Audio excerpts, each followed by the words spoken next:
Do you want to stop topping fairway woods? If so, you've hit on the right video.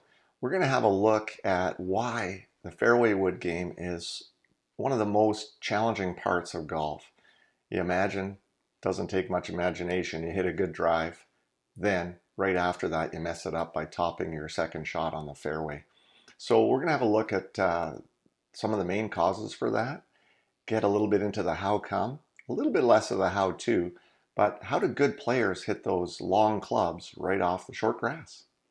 If you're new to this channel, make sure you hit the subscribe button. And I love it when you fill up the comments section below too.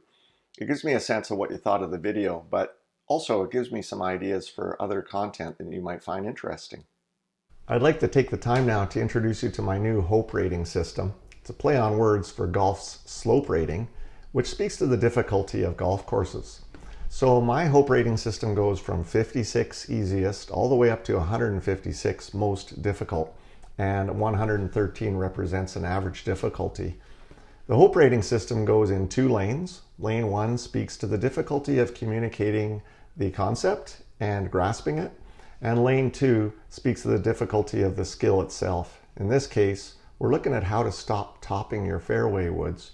And I've taken the concept and rated that at 118 as far as its difficulty. And I've rated the skill itself at 128, meaning that I think it's pretty difficult to stop topping your fairway woods. Now let's get you right to the straight goods on how to stop topping your fairway woods.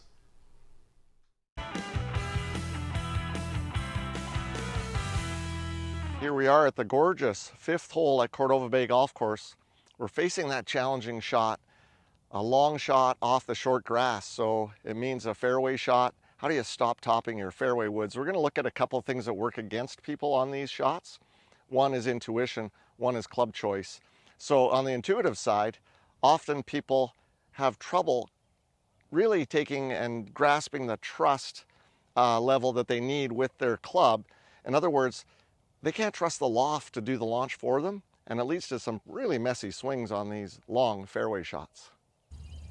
One of our biggest challenges here is that with fairway woods, they don't have a lot of loft on them, and therefore at address, it's hard to see any loft on the club, and that leads to some intuitive thought that can sometimes mess up our shot. So because the ball is played slightly more forward than an iron, as I address this shot, I can only see so much loft on the club, and that sometimes leads to instances where people stay on their back foot because they don't trust the loft angle to do the launch for them. And that can lead to top shots because your club head is on its way up through the impact zone, or it's also possible that you stick the club in the ground way back here, equally disastrous.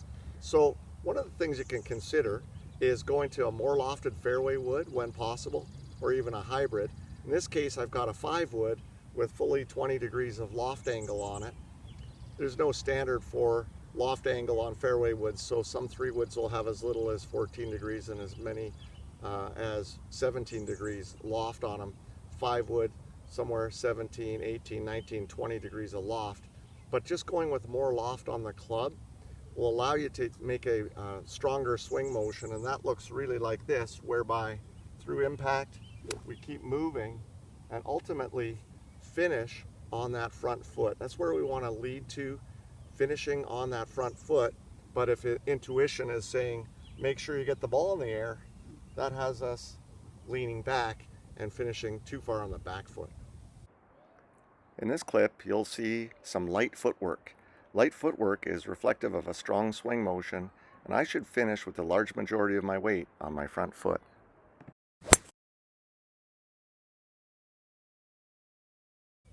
I really want to underscore this point about the loft on the golf club. The loft is quite critical because it's the major player on giving you launch on your fairway wood shots, and we want to fight that intuition that says I've got to get this thing up in the air. So if the club is built with enough loft on it, then you're not struggling to create that up in your swing. You can move across in a strong motion towards your front foot, and of course you want to finish on your front foot when you're hitting a fairway wood.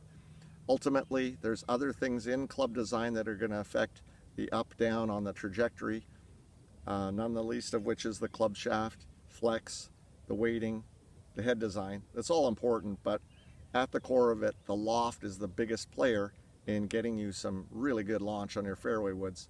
So make sure you see your PGA professional to get fit properly for golf clubs. At the beginning of this video, I introduced my Hope rating system, which is a dual rating system. In lane 1, we've got, hey, how difficult is that concept to communicate and to grasp? And in lane 2, we've got, how difficult is it to stop topping your fairway woods? So in lane 1, I rated this one 118, as in this is a fairly difficult concept that I'm trying to convey to you. And I actually rated the skill itself as 128. Remember, the rating scale goes from 56 being easy, 156 difficult, and an average difficulty of 113. So I've got that 128 rating on mastering the skill of stopping the topping of your fairway woods. It's really quite challenging to get this thing back on track. So I hope you take some time, fill in the comments section. I'd love to know how you would rate this video as far as the concept itself and the difficulty of the skill using this Hope rating system. Thanks for joining me for this video. If you like the video and you want to subscribe to the channel, you know what to do. Just hit the button.